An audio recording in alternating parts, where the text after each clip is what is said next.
So Manchester United finally have back-to-back wins under Ruben Amorim, but can they make it 3 on the bounce against Brighton on the Saturday night football? It'll be a massive day for Bruno Fernandes as he makes his 300th appearance for the club, and today Amorim has revealed just what an influence Bruno is at the club. What I was expecting, everything you read about the player sometimes is not that. You can understand sometimes, and I already spoke about that. The frustration that he feels is because he wants to help a lot the teammates. Sometimes it's not the best way, but he comes from a good place, and you don't know that when you are not here. He wants the responsibility all the time. He suffered a lot with the losses. Every time we don't win a game, you can feel it, that he take it personally, as you should be, as a captain. He's a great leader, a great footballer. Let's see if he's going to reach that mark tomorrow.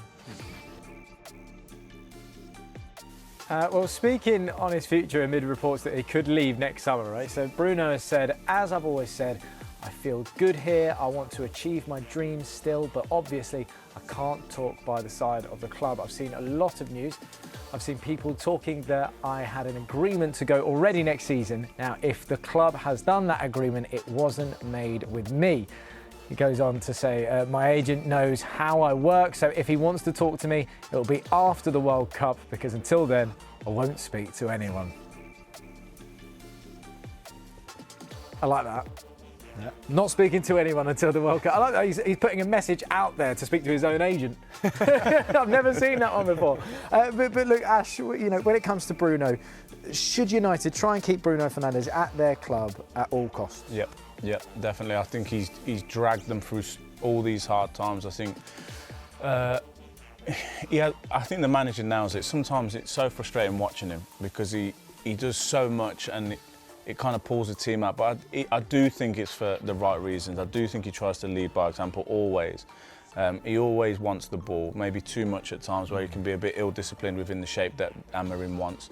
But why would you let someone like that go? I don't think he's a top quality midfield player, one of the best in the league. They would be silly, I think, in the position they're in, to let Bruno Fernandes go. I don't think he wants to go necessarily. He's kind of stuck by Manchester United. He always comes out, he always fronts it up, even through the tough times. And it would be a big blow for the club if he went. But as you said, do you not think if he is causing that little bit of disruption within the formation, within the tactics, who's at fault for that then? Is it the manager or is it him?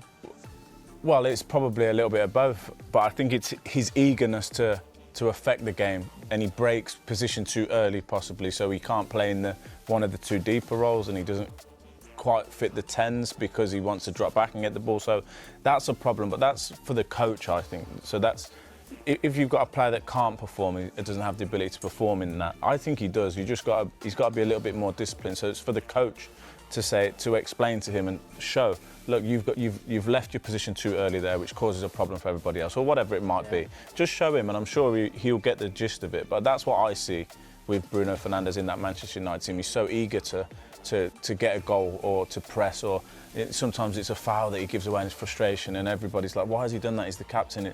Well, he feels it he's feeling the pressure, and he's trying to affect the game. Yeah, I mean, anyway, Julian, I know you love your fantasy football. Yeah. He is the most frustrating player ever, because you always want to put him in, and it just doesn't quite come off. I mean, do you think he's still such a key part to this United team? Yeah, I think he is, and to go back to his positioning and where he's being used, I think this is not his best position. He should be better. He would be better as one of the 2 10s behind whoever the striker. But they have nobody as good passer as him. That's why he has to play deeper next to Casemiro or Ugarte or whoever. That double pivot is so important in a Ruben Amorim system and formation that you need him there, but you also would need him as a 10 closer to the opposition box. That's where he influences the game so much. That's why he hasn't scored enough or even assisted enough so far this season. That's the conundrum that I think Amorim has. Ideally, he would use him as a 10, but right now he has to use him in that double pivot because there's just nobody else as good as him in that position. Hi, Ruben. The next challenge is Brighton. How are the squad, and what are you expecting from Brighton tomorrow? The squad is fine. We have some doubts. We had some issues during the week with Harry Maguire and Mason Mount, knocks, but nothing serious. We will see tomorrow. Leach is out. The rest is ready for the game. I think it's going to be like always, but it's going to be a very difficult game. I think it's a team. Brighton is a team.